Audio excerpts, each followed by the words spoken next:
Hi, I'm Mike Zima, a digital marketing expert, and today I'm going to talk about the new release for Bing Webmaster Tools. Believe it or not, people use Bing, and this is a great way to set up your Webmaster Tools. They're coming out with some new UI changes, which, intuitively enough, it's starting to look a little bit like Google Search Console. This is likely an attempt to get more webmasters to adopt the Bing Webmaster Toolkit.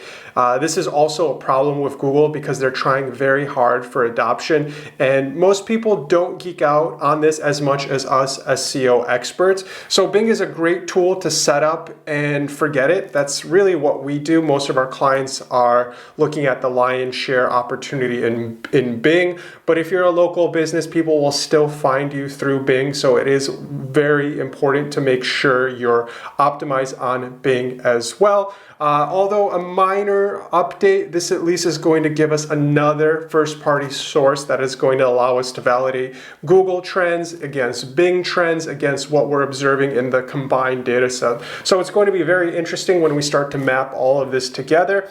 But these changes are going to be subtle, and they're rolling out this March. So look out for the new Webmaster Toolkit from Bing. If you don't see it, that's likely because you're not logging in and using it, because we really only set it up and forget it because it's just such a small sliver of our traffic. We really don't care too much, but it is cute because it looks pretty now, and I guess that's an achievement for Microsoft.